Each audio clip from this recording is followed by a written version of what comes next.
Salam damai sejahtera saudara-saudariku dalam Kristus Yesus. Hari ini kita akan mengangkat masalah dalam keluarga melalui refleksi kehidupan Daud dan anaknya Absalom. Menurut 2 Samuel 3 ayat 3b, Absalom adalah anak ketiga Daud dari istri Maaka, anak perempuan Talmai Raja Gesur.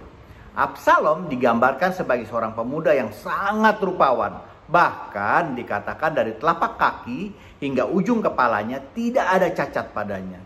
Hal ini tertulis dalam 2 Samuel 14 ayat 25. Absalom memiliki seorang adik perempuan yang sangat cantik, namanya Tamar, yang membuat Amnon, kakak Absalom lain ibu, juga putra sulung Daud, jatuh hati pada Tamar. Sehingga dengan bantuan tipu daya Yonadab sepupunya, ia pura-pura sakit, kemudian meminta Raja Daud mengirim Tamar untuk merawat dan memberinya makan. Namun kemudian Amnon ternyata memperkosa Tamar. Hal ini membuat Absalom marah besar dan sangat membenci Amnon. Terlebih lagi karena Raja Daud walaupun sangat marah, namun tidak memberi hukuman apa-apa pada Amnon yang telah memperkosa adiknya sendiri. Dendam ini dikandung dalam hati Absalom selama 2 tahun. Di sini dilihat Absalom ternyata cukup sabar, dia bisa menunggu hingga 2 tahun. Sampai ia menemukan kesempatan untuk dapat membunuh Amnon, yaitu pada acara pengguntingan bulu domba. Akibat perbuatannya, Absalom melarikan diri kepada Talmai, Raja Gesur yang juga adalah kakek dari pihak ibunya. Dan ia tinggal di sana hingga 3 tahun. Namun, salah seorang panglima Daud, Yoab, anak Jeruya, yang merupakan orang dekat Daud juga, mengetahui kalau hati Daud sangat merindukan Absalom. Untuk itu dia kemudian memohonkan maaf bagi Absalom untuk membawanya kembali ke Yerusalem. Daud mengabulkan permohonan Yoab, namun memerintahkan agar Absalom kembali ke rumahnya sendiri dan jangan datang kepadanya. Dalam hal ini Daud mendiamkan Absalom hingga 2 tahun. Akhirnya Absalom pun memaksa untuk bertemu raja. Melalui Yoab, dia memohon untuk bisa ketemu kepada Daud. Kemudian Raja Daud memanggilnya dan Absalom bersujud di hadapan raja. Lalu raja mencium Absalom, artinya raja memberikan maafnya. Sehingga hak-hak dari Absalom pun dipulihkan. Absalom yang sudah mendapatkan maaf dari raja ternyata bukan mensyukuri hal itu dan menyadari kesalahannya dengan memperbaiki diri, melakukan kebenaran, serta membalas kebaikan Daud. Namun dia malah bertindak jauh, seolah-olah dia sudah sebagai seorang putra mahkota, dengan menyediakan kereta kuda dengan 50 orang berlari di depannya. Saya jadi ingat waktu nonton film tentang presiden di suatu negara, di mana saat mobilnya jalan perlahan-lahan dan banyak pengawal dengan jas hitam yang jalan atau berlari-lari kecil di depan dan sekeliling mobilnya. Mungkin film ini malah terinspirasi oleh kisah Absalom tadi ya. Kembali ke Absalom. Selain dia bertindak seperti putra mahkota, dia juga mencoba mencuri hati rakyat ayahnya. Dengan memanggil orang yang berperkara yang ingin bertemu ayahnya, dengan mengatakan sesuatu yang berpihak untuk menyenangkan orang tersebut. Serta bertindak seolah-olah dia lebih bijaksana dari Daud ayahnya. Di mana Daud tidak mampu mengambil keputusan bijak seperti halnya yang dia lakukan dalam perkara Tamar dan Amnon. Bahkan dalam 2 Samuel 15 ayat 4, Absalom mengatakan, "Sekiranya aku diangkat menjadi hakim di negeri ini, maka setiap orang yang punya perkara atau pertikaian hukum boleh datang padaku dan aku akan menyelesaikan perkaranya dengan adil." Nah, dari sinilah lama-kelamaan setelah 4 tahun, akhirnya Absalom merancang pemberontakan dengan mengajak 200 orang dari Yerusalem untuk ikut dengannya tanpa curiga, tanpa tahu rancangan jahatnya. Karena merasa dia sudah mendapat restu dari raja untuk berdoa di Hebron. Ayah mana yang akan melarang anaknya berbuat baik yang ingin berdoa? Bahkan kemudian Absalom juga mengirim utusan rahasia untuk menyuruh orang-orang dari berbagai suku untuk menyatakan bahwa dia adalah raja baru di Hebron. Lebih ironisnya lagi, Absalom malah ingin membunuh Daud yang ayah kandungnya sendiri, yang sangat mengasihinya. Hal ini dapat dilihat dari tindakan Daud yang notabene terkenal sebagai raja yang ahli berperang. Namun Daud tidak menghadapi Absalom dengan kekerasan. Bahkan memilih untuk menyingkir bersama seluruh bawahannya kecuali meninggalkan 10 gundik untuk menunggu istana. Meskipun saat itu Daud pun masih sadar bahwa dia memiliki banyak tentara dan rakyat yang setia padanya. Walau akhirnya pasukan Daud pun terpaksa menghadapi pasukan Absalom karena informasi rahasia dari Husai, orang Arki sahabatnya. Namun tetap saja cinta Daud pada Absalom tetap murni, cinta seorang ayah kepada anaknya. Ini terlihat dari perintah Daud kepada 3 panglimanya, yaitu Yoab, Abisai yang adiknya Yoab, dan Itai orang Gad. Hal ini ditulis dalam 2 Samuel 18 ayat 5b, di mana Daud mengatakan, "Perlakukanlah Absalom, orang muda itu dengan lunak karena aku."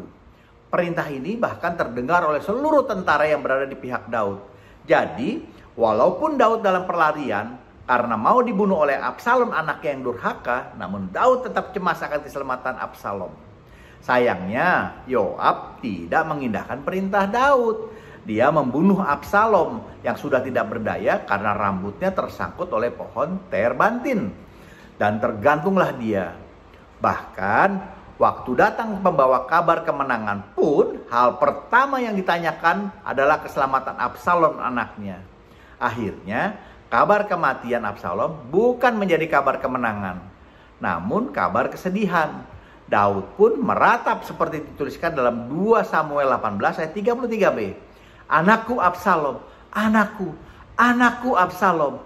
Ah, kalau aku mati menggantungkan engkau. Absalom, anakku, anakku." Di sini jelas sekali terlihat bahwa Daud sangat menyayangi anaknya, bahkan bersedia menggantikan tempatnya untuk mati. Sehingga dari hari kemenangan berubah menjadi hari perkabungan bagi seluruh tentara. Karena Yoab tidak mengindahkan perintah Daud untuk berlaku lunak, namun malah membunuh Absalom. Bahkan dalam 2 Samuel 19 ayat 5 dan sampai dengan 8, Yoab datang dan menyindir Daud. Karena bukannya menghargai dan memuji usaha anak buahnya yang telah menyelamatkan nyawanya, tapi Daud malah mencintai anak durhaka yang telah ingin membunuhnya. Di sini Yoab telah gagal menyelami hati Daud mengenai arti dan dasar dari kasih seorang ayah kepada anaknya. Hanya karena ditutupi rasa iri hati yang besar. Sehingga Daud pun yang menyadari hal itu mengangkat Amasa menggantikan Yoab sebagai panglima. Bahkan Daud memberi pesan terakhir kepada Salomo penggantinya untuk membunuh Yoab. Seperti tertulis dalam 1 Raja-Raja 2 ayat 6. "Maka bertindaklah dengan bijaksana, dan janganlah biarkan yang ubanan itu turun dengan selamat ke dalam dunia orang mati." Yang ubanan di sini maksudnya adalah Yoab, panglima yang sebenarnya sudah cukup berjasa bagi Daud. Kisah Daud dan Absalom ini dapat kita jadikan bahan refleksi kita, di mana kasih seorang ayah pada anaknya sangatlah luas. Seberapapun kesalahan anaknya, selalu ada ruang maaf baginya. Sekarang, bagaimana perlakuan kita terhadap orang tua kita masing-masing yang telah sangat menyayangi kita?